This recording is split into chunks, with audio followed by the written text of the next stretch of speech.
G'day. So we have a bit of a dilemma when we put larger rims and larger tire diameter tires on a car that they weren't meant to be on. So what essentially that does is it actually throws the speedo out. So the larger the tires, the less rotations, and so that means that you're actually going slower than the radio the speedo is actually suggesting.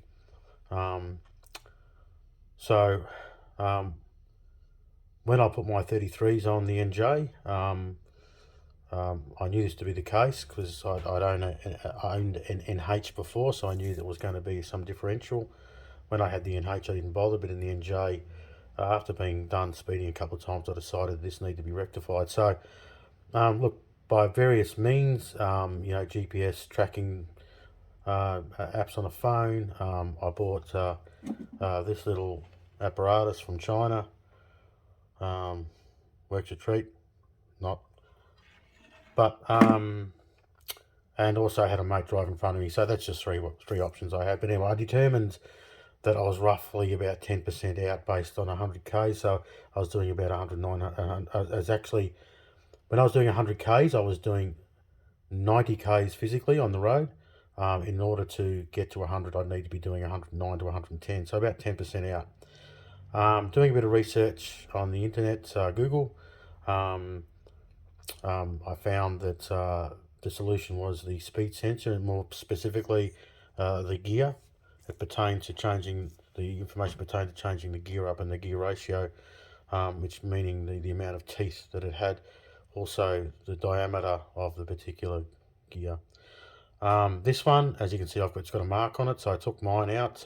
This is my original one, by the way.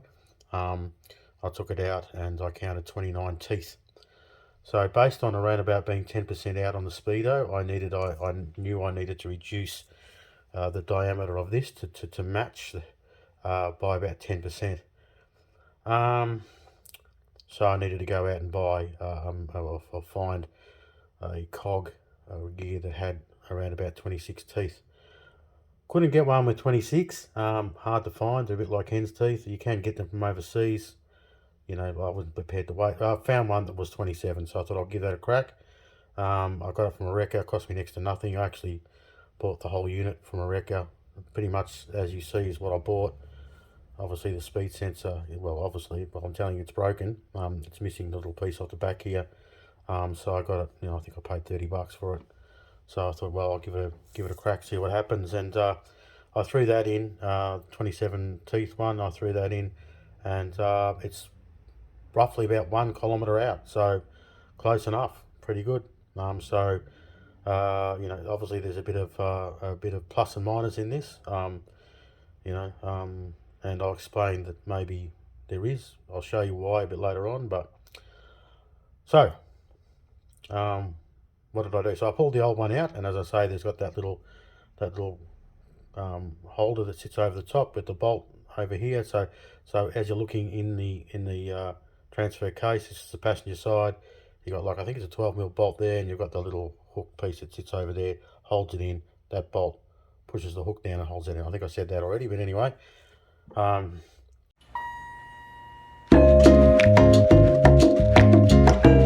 So and this here, so this is the actual speed sensor that actually screws off. Okay, so what I did was not a lot of people, when you buy the parts, you can just buy this cog and you can actually just push the pin through. I think I didn't have to do that on mine, so I'm not entirely sure, but from what all I can see is you push the pin out and you can actually slide this cog out and put the new one in and slide there's like a little keyway back in there. So, and that's how that all goes together. But I bought the whole unit second hand. I think these were about $50 brand new, but I bought this second hand, and this was broken, but I unscrewed this.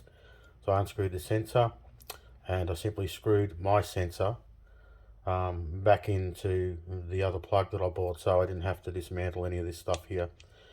And then I was able to plug it back in with the smaller diameter and the reduced teeth count, or the amount of teeth that were on that cog. The way these go back together is, you'll see there's a little shaft there, and you'll see there's a little keyway there. a little notch in there, you can just see that.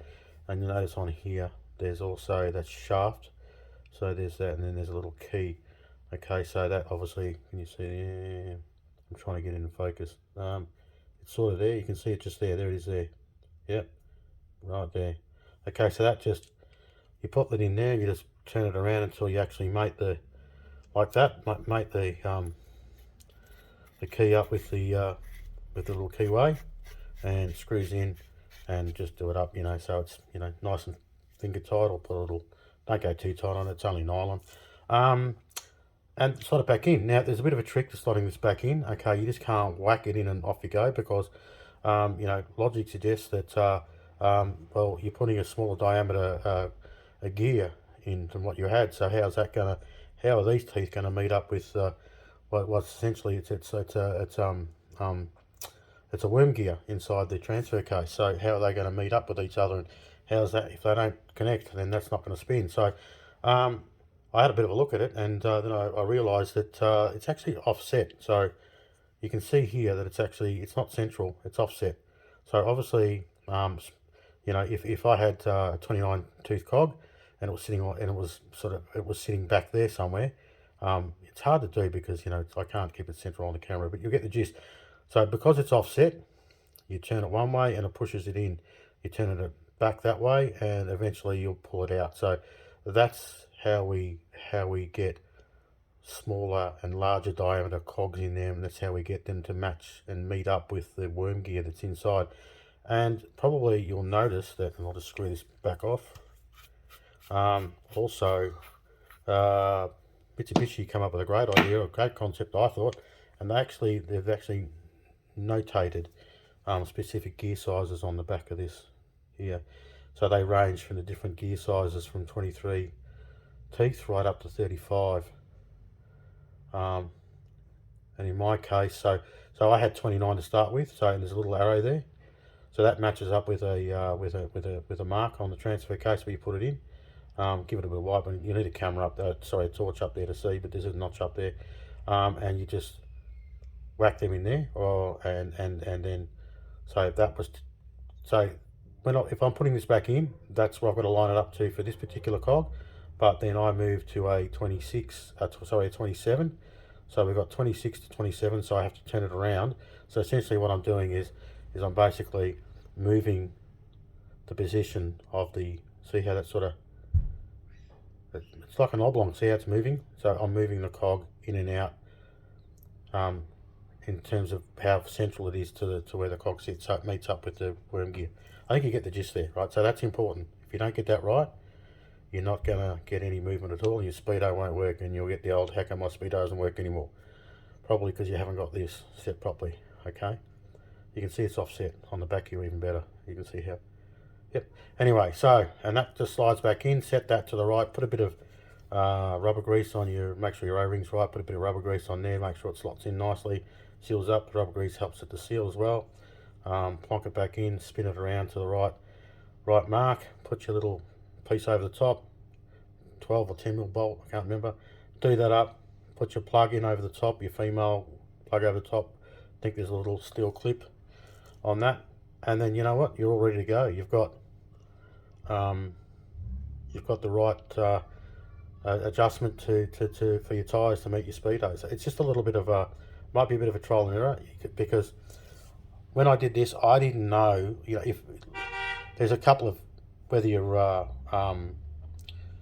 if no one's actually been into the transfer case and adjusted this, or then, you know, you really don't know if you've got what size gear you've got in there to start with, I guess, in one sense. If you've got stock wheels and I guess the radio, the Speedo reads right, then you can suggest that you've got that particular model's gear in there, or cog.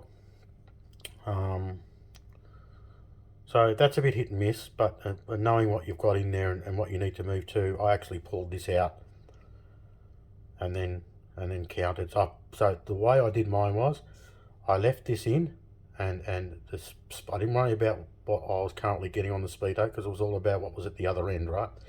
So I put the 33's on, and then I determined how far I was out, and then I pulled this out, counted the teeth, and then I worked back from there on what ratio I'd need. So okay, so there was no guesswork for me. It was like, okay, I don't care what speed I'm getting now. I'm putting the 33s on. I put them on, worked out how much I was under, and it was 10%. Then took this out and then took 10% off this, and then voila, oh, you got the right ratio.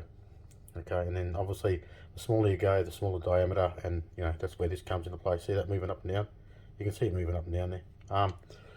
Okay, that's about it. I don't think there's much else on this. This is a piece of piss. This job here. You know, not hard at all, and it'll fix it, save you some fines and whatever else.